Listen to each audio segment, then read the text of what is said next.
Assalamualaikum warahmatullahi wabarakatuh. Alhamdulillahirabbil alamin. Wassalatu wassalamu ala asrofil anbiya'i wal mursalin wa ala alihi wa sahbihi ajma'in. Amma ba'du. Pertama-tama marilah kita panjatkan puji syukur kepada Allah Subhanahu wa taala yang mana alhamdulillah pada saat ini kita semua diberikan kenikmatan oleh Allah Subhanahu wa taala, nikmat iman, nikmat Islam, nikmat sehat, nikmat bersekolah di SMA 1 yang kita cintai ini. Selanjutnya salam dan selamat kita limpahkan kepada junjungan kita Nabi besar Muhammad sallallahu alaihi wasallam.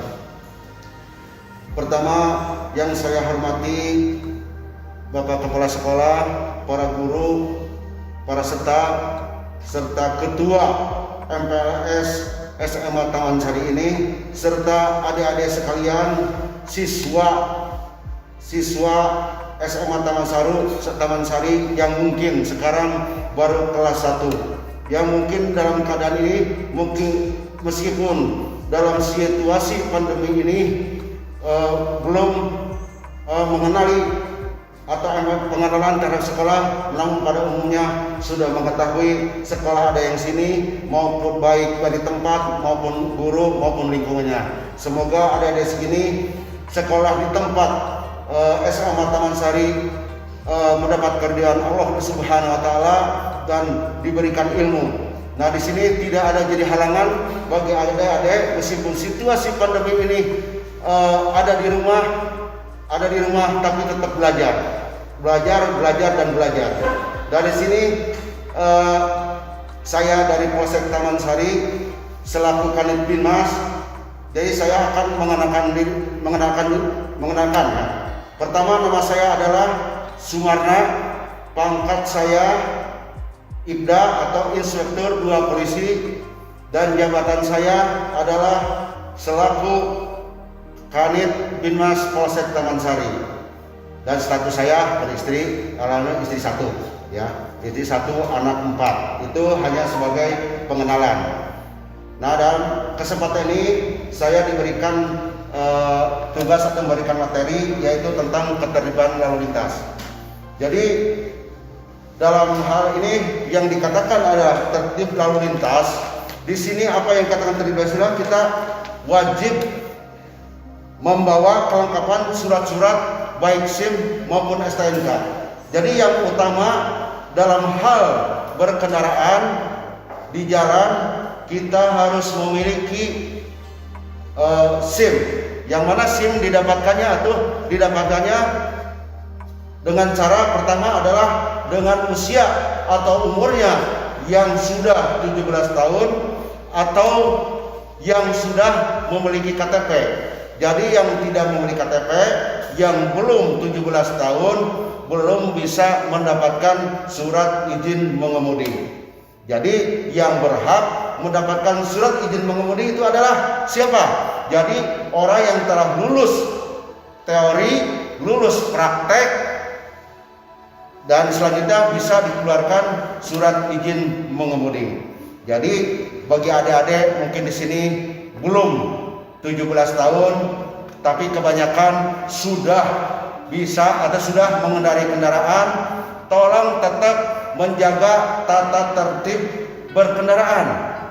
Meskipun di sini tetap sesuai dengan undang-undang ini tidak diperbolehkan karena belum 17 tahun. Karena kalau kita belum memiliki surat izin mengemudi, tentu kalau memang ada razia atau ada operasi bisa dikenakan tilang. Nah, tilang dengan denda atau kurungan ya. Denda paling maksimal itu kan 250. Jadi kalau memang ini belum saatnya untuk berkendaraan, belum 17 tahun, tolong adik-adik ya jangan sampai menggunakan kendaraan. Jadi kalau untuk bisa keterampilan silakan saja gitu kan. Tapi kalau menurut Undang-Undang Nomor 22 Tahun 2009 tetap tidak diperbolehkan. Nah, namun untuk itu tetap adik-adik tetap harus mentaati peraturan lalu lintas. Jadi apa yang dikatakan mentaati itu? Tadi udah Bapak jelaskan bahwa orang yang mentaati peraturan lalu lintas, satu, dalam berkendaraan harus memiliki SIM, membawa SIM, membawa STNK. Nah, di sini SIM sendiri tadi oleh Bapak udah dijelaskan. Sedangkan STNK ini harus dibawa. Sebelum kita berangkat mengendarai kendaraan, harus periksa dulu apakah STNK sudah ada. Nah, dicek dulu. Terus kendaraannya dilihat apakah baik rem maupun ban apapun yang lainnya. Itu demi keselamatan. Nah, STNK, karena STNK kenapa harus dibawa? Karena kalau kita lupa membawa STNK, sudah barang tentu kalau kena razia atau kena operasi, sudah dikenakan denda atau tilang. Jadi bukti pelanggarannya sudah jelas. Jadi STNK, apabila kita membawa STNK akan merepotkan juga. Kalau kita membawa STNK, kita parkir di jalan, apalagi di mall. Apalagi di mall, kalau menyimpan kendaraan, kalau kita keluar pasti selalu dicek STNK-nya. Pak, STNK di mana? Akhirnya kan merepotkan kita, harus membawa dulu STNK-nya, ditunjukkan dulu kepada petugas parkir. Nah, jadi makanya sebelum berkendaraan kita harus diteliti dulu. Kedua, kita harus sehat dulu. Yang tertib itu, kita harus sehat. Bagi orang yang tidak sehat atau dalam keadaan mabok atau apapun juga, tidak boleh menggunakan kendaraan. Jadi orang yang menggunakan kendaraan harus sehat jasmani maupun rohaninya. Dan kita ada terus dalam menggunakan kendaraan harus menggunakan helm, baik yang mengendarai atau yang penumpangnya. Karena apa di sini helm?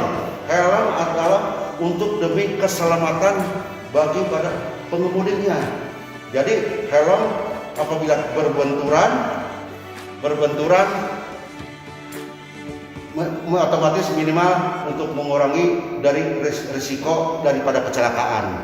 Jadi menggunakan helm. Terus bagi pengendara mobil yang roda 4 menggunakan sabuk pengaman. Nah, itu hal-hal yang sepele.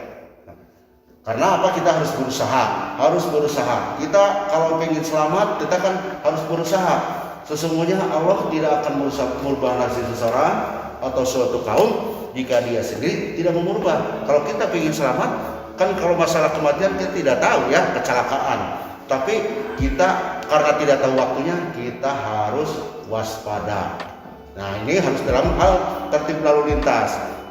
Terus masalah kendaraan harus dicek kendaraannya, apa klaksonnya, apa spionnya, terus mesinnya, cek olinya. Karena apa? Apalagi kalau kita berkendaraan tanpa spion, otomatis itu adalah merupakan suatu kewaspadaan kita. Kalau kita mengendarai kendaraan mau pindah jalur, baik menggunakan roda 2 maupun roda 4, harus menggunakan spion untuk kewaspadaan. Kita biasa melihat lewat spion. Jangan sampai kita nggak ada spion sampai bolak-balik kepala kita ke belakang gitu kan, otomatis dengan sedetik pun juga. Karena berkendaraan beda, kita harus paham rambu-rambu lalu lintas.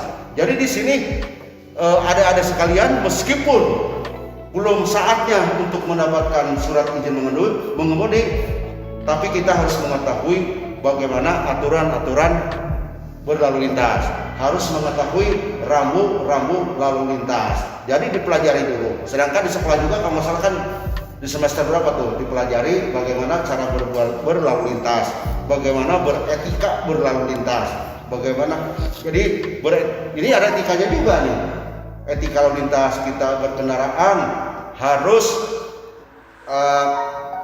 sopan, saling menghargai gitu kan. Kalau kita melewati atau menyalip orang dengan menggunakan klakson, ya kalau kita berhubungan dengan masyarakat, kita punten dulu apa dulu. Itu adalah etika berlalu lintas. Semua ada etikanya.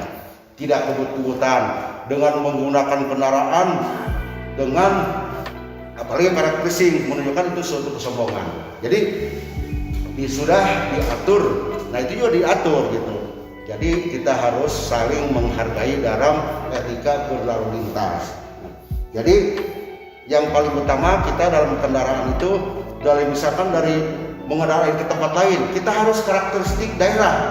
dengan kecepatan semua diatur ada 40 km per jam. Nah, harus beda dengan di jalan tol. Jadi kita mengendarai kendaraan ke daerah harus paham.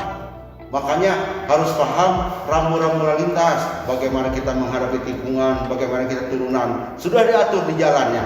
Udah ada sarana-sarananya itu. Jadi di sini berdasarkan Undang-Undang Nomor 22 Tahun 2009, jadi dikatakan ketertiban lalu lintas adalah, jadi angkutan jalan adalah suatu keadaan berlalu lintas yang berlangsung secara teratur sesuai dengan hak dan kewajiban setiap pengguna jalan. Jadi kedua adalah apa yang disebut dengan kelancaran lalu lintas. Jadi kelancaran lalu lintas adalah angkutan jalan adalah suatu keadaan berlalu lintas dan penggunaan angkutan yang terbebas dari hambatan, dari kemacetan. Dan sekali lagi Bapak mengingatkan, meskipun kita berkendaraan dalam keadaan macet, terus meskipun dalam keadaan macet jangan menggunakan trotoar. Jadi trotoar gunanya untuk apa? Jalan kan untuk roda 2, roda 4, sedangkan trotoar adalah dipergunakan untuk pejalan kaki. Jangan ada istilah kagok tanggung Pak, ada keperluan, tetap karena trotoar itu dipergunakan untuk pejalan kaki.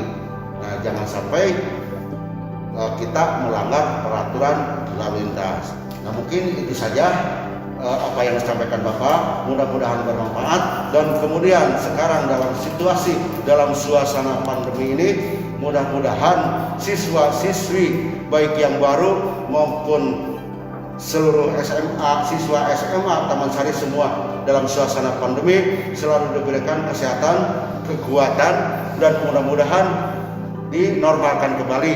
Kita dalam menghadapi sekarang dari PSBB ke new normal, tetap kita menggunakan protokol kesehatan. Jangan jadi new normal dalam arti bukan kita bebas begitu saja, tapi kita menggunakan protokol kesehatan seperti yang sudah dijelaskan atau sudah disosialisasikan baik dari RT, RW, kepala desa maupun pihak kepolisian. Nah itu, jadi harus dijaga. Itu saja yang Bapak sampaikan. Mudah-mudahan bisa bermanfaat. Mungkin apabila nanti ada suatu permasalahan, ada pertanyaan, bisa disampaikan atau bisa datang ke Polsek Taman Sari atau bisa nelpon ke Bapak ya. Itu tidak panjang lebar, cukup sekian. Assalamualaikum warahmatullahi wabarakatuh.